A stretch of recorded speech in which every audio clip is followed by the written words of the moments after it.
Take a walk with me. Stretch out this time and savor the moment. It's time for a red mage, blue mage extra turn, baby. Oh yeah. Wow, we're doing this in person. I know. I guess I can see your face normally anyway. No, you can't.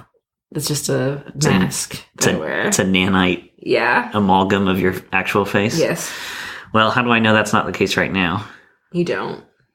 Good enough.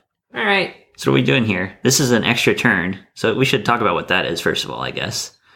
So extra turns are going to be quick little 15, 20-minute episodes where we're talking about something current going on in Magic. Yeah, that doesn't fit into our variety show. Right. That so there'll be a little bit more news. A little bit. And focused? Yeah, a little more focused. We'll see how that goes. But yeah, the plan is to have like a slightly more serious conversation and just get our thoughts out there about something that's going on. That is currently going on. Right now. Yeah. And the thing that's going on right now is an article that I'm sure most Magic fans have seen. This was an article on the Magic the Gathering mothership. It's the title of the article is A Closer Look at the Stained Glass Planeswalkers. So they put out a teaser. That was like 20 seconds, very 30 short. seconds, not even. Little teaser trailer about the next set, which is War of the Spark, the big climactic battle between Nicole Bolas and whatever the fuck. Everybody. Yeah. And it wasn't a super good teaser, I thought. It didn't tell you anything. No. I mean, it was cryptic. Yeah, it was like, I like that there's imagery in there of this chandelier, these candles going out. And then, like, sparks going out. Yes. Like, that's kind of nice. Good. I like that. Yeah. I like sparks going out. Death to all Planeswalkers. Death to all Planeswalkers. You'd be a good villain in the Magic series. Because it's like, I don't even have, like, any stake in anything. I'm just like, you annoy me. Yeah. Bye. Yeah, see ya. So anyway, leading into this shot of the lights going out, you're looking at some tower in Ravnica, and the camera spirals around it, and you can see there are lots of little stained glass windows, and you can kind of see some familiar characters in the stained glass, Jace and Chandra and Liliana, whoever. Motherfuckers we don't care about. This article is called A Closer Look at the Stained Glass Planeswalkers, and it gives you an image of all of the stained glass windows. There's 36 in total, but they kind of snuck in with this thing, a little announcement where they say, what's more, each of these 36 Planeswalkers will have a Planeswalker card in War of the Spark. Which is ridiculous. So you know what I want? What? Like, so first off, to hear that is bullshit. Like, to me, where I'm just like... Bullshit in the terms of, like the sheer amount. Like, every booster pack is going to have a Planeswalker. That's the other thing, yeah. The card art will be different. It won't be the stained glass, which is kind of too bad because it's really cool. Yeah. You'll have to wait for War of the Spark previews in April to see the new cards, but each booster pack will contain a Planeswalker, so you should have no trouble getting your hands on them when the set's released. So they're just going to be Planeswalkers. I don't want that. You don't want that many Planeswalkers? First off, to me, it's like Planeswalkers are supposed to be like this special, unique thing, and then now every booster is going to have a Planeswalker. So you know what I hope? They're all just common. Well, that's the thing. They've talked about for a long time, people have asked, will we ever see just a regular rare Planeswalker or an uncommon Planeswalker? Right. No, I want them to be just dirt common. Yeah, like they've kind of danced around that idea. Like Mark Rosewater answers it all the time. And he's like, maybe it's an if, we'll see if we do it. Especially if it's like the War of the Spark and they all lose. Everybody has a stake in it. Yeah, and then they all lose their spark somehow. Or whatever happens. They could just be real shitty versions of Planeswalkers. They could just be really just them coming to terms with being common. Yeah. And that'd be fun for me. That's kind of interesting. I like that. From a story aspect. Yeah, I agree. They need to be put in the garbage hole. And who better to do it than Nicole Bolas? I hope he gets to be garbage too. Everybody loses their spark. I want it to be like he's doing this thing and it all goes wrong and he also loses his godhood Planeswalkerness. And he just turns into like a regular guy. Yeah, like it's like a dude.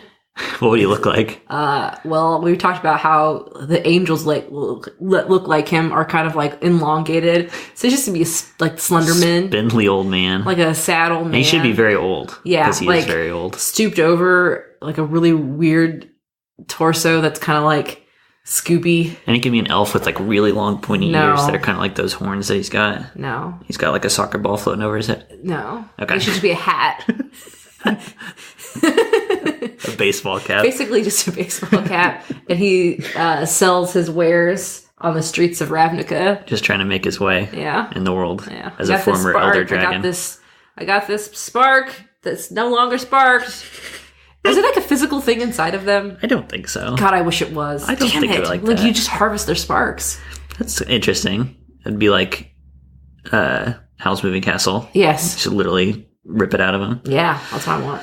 Maybe. I mean, I don't know how it works. I never thought of it as like a physical thing. I want it to be. It's like it's akin to a soul, you know. But then again, in Magic, a soul's a thing that you can exactly. get. So anyway, maybe.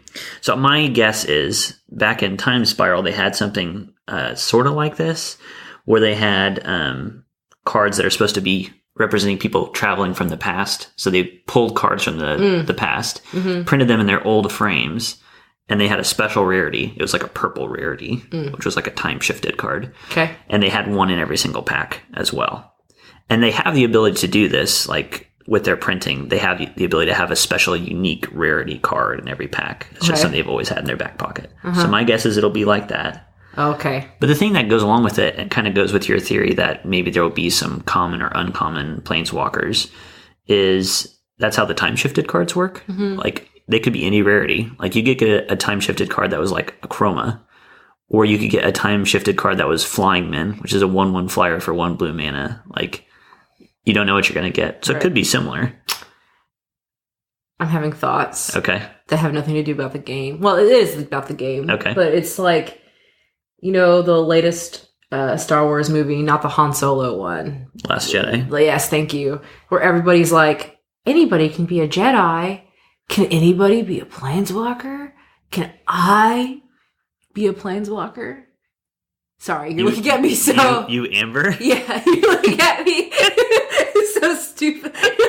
Excuse me. You're looking at me like I'm so dumb. Oh, okay. No.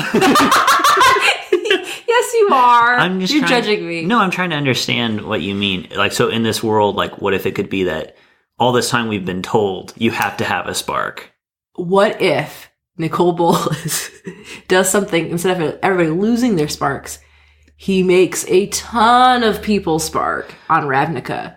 So you're saying, like, what if it's the Incredibles syndrome? What if everybody's a superhero? Yes. He wouldn't do that on purpose. No, I'm saying it goes wacky. Oops, there was a mistake in the cookie factory. Like that kind Double of chocolate chips. Oh my gosh, all the M&Ms are gone from the cookies. Oh no, we put too many M&Ms in the cookies. Like, that's what I want. It could be something like that, especially if he's trying to, like, harvest them and put them in one place, and then it, like, explodes, and... What if he... Okay, I gotta stop. No. What if he... Anyway, this is our more serious... Sorry. version. Oh yeah, this is really focused. No, go ahead. Yeah, I'm nothing. I don't want to talk about it. I'm done. Okay, so there are lots of things to think about here. One, like, from a story perspective, you're not a big fan of planeswalkers being everywhere. I just don't like planeswalkers in general. I like... It's narratively or cards? Or both? Both. Well, narratively I'm okay with it. I think it's cards that I don't really like so much. Because, like, for me, a planeswalker comes out and then it's just like, that's all the game's about now. Right. And now it's like, I have to take care of this planeswalker if I want to play the game. Right. And narratively, I think it's interesting. I like it narratively when they were gods. Yeah. That's pretty cool. And they're outside the game, really. Yeah, and they're outside the game. And I like the idea of these gods maybe affecting gameplay, story, stuff like that. But then when you start putting gods on the table, it becomes it's kind of like the D&D stuff, too. It's like, once my players hit level 20... And they can do whatever. They can do whatever. What do I do now? This isn't interesting now. Yeah. Kind of like jumping the shark. And so the fun part of that story-wise is when you do that, and why I think it'd be interesting if they do make everything, all planeswalkers either go away or become common or strip them of that, is because that's what you would do. It's like, you achieved godhood, now we're going to take your godhood away from you. Mm-hmm. And that would be really cool. That changes the story. It could, I mean, it seems like there's a decent chance that something will change about planeswalkers. Mm-hmm. Like, this is the opportunity for them to do it, to change now talking about it, I almost expect them to change something about planeswalkers. A big thing. Last time we did something with planeswalkers in the story was back in Time Spiral, which shifted them from gods to basically just world traveling wizards. We said that in Lorwyn block is when they started actually becoming cards. Yes. So that was like, what, 8 years ago? 9 years ago? That was like 11 years 12 ago? years ago. Oh my god, how does time work? So yeah, I want them to do something drastically different with Planeswalkers. That would be cool. I was talking with somebody online about that very thing, about how they kind of warp the game, what a Planeswalker does when they enter the battlefield. Yeah. And this person's big concern was, this is a conversation with the proxy guy on Twitter. And the proxy guy had a concern about what happens when every game has 4 Planeswalkers on the battlefield. And now all of a sudden, it's your nightmare, because now it's like, instead of attacking the opponent's life total, you have to attack these stupid things. Managing. It becomes a management game, and I don't sit down to manage things. Not in Magic. Not Magic. Yeah. Yeah, I do that too much in my actual life. I don't need to do it in my fantasy card game life. Right. I don't need to be given a task flow of oh things my god! to do. If I don't take care of Liliana now, or if I don't take care of so and so or Chandra right now, I'm gonna have to blah blah blah blah blah. No, it just becomes. Yeah. Is there any part of you that looks at these announcements and thinks that could be cool? Like, is there any part of it that you're interested or intrigued by? Like in what aspect? Narrative or any aspect of it, of this announcement? Or is it for you just purely like, I don't like that? I want to see Tybalt better. Tybalt is among the 36. Yeah. And I also am not very familiar with all of these Planeswalkers. And some we don't even know who they are. Right.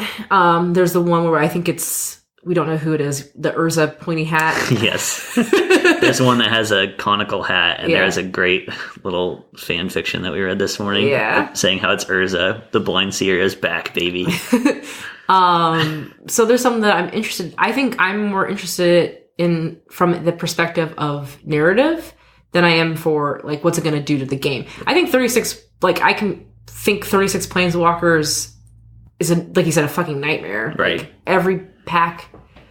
And then there's going to be a table that I'm going to go against somebody that's going to have 5 Planeswalkers out. I'm going to be fucking pissed. I'm assuming that, at least for most of these Planeswalkers that you'll see in the packs, they'll be different than Planeswalkers we've seen previously. Yeah. Because I don't know how they could balance, like, limited games of Magic where every single pack has a plane. Like, if you have a table of 8 people, that's 24 Planeswalkers rotating around the table. Right. It can't be like we've seen. Like, they'll have to be different. Do you think they'll do something, because you usually have the 3 abilities, right? Mm-hmm.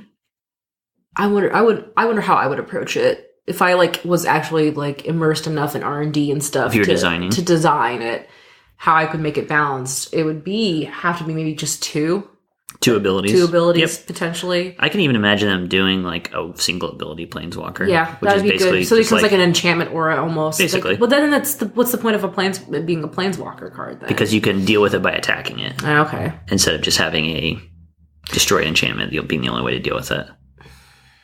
You could do that. You could have some Planeswalkers that, again, this is in that conversation with the proxy guy. He suggested having a Planeswalker with only minus abilities. Yeah. So it works like a saga, basically. It's out there for a few turns and it comes in with the loyalty and then... It just ticks for a few turns, it leaves. But the thing is, even if that's how they do it, 36. There were only 10 sagas in Dominaria. Yeah. There's 36 of these cards, and they're going to be in every single pack running around. So I don't know. I am intrigued at what it will look like and how it's clearly a huge creative challenge. Yeah, it is. I'm excited about Tybalt, the end. That's as good a place as any to end it then. So this was an extra turn from us. I'm Kenny and I play blue. We just skipped that entirely. Whatever. It's an extra turn. Yeah. Different rules. Whatever. Yeah. After hours. Yeah. You can find us at RedBlueMTG on Twitter. You can find me at Wolfmere on Twitter. And I'm Rocket Orca on Twitter. And you can email us, I guess, if you want to do that. redmagebluemage@geekspective.com. It's a pretty archaic form of communication now. It is. Tweet me, bro. Are we going to do our normal sign-off for this? No. What do we do? No. You need to come up with a sign-off right now. I don't do well under pressure. Are you going to come up with something? Yeah, right now. Extra turn? Yeah, something with extra turns. Chain lightning. I concede. No.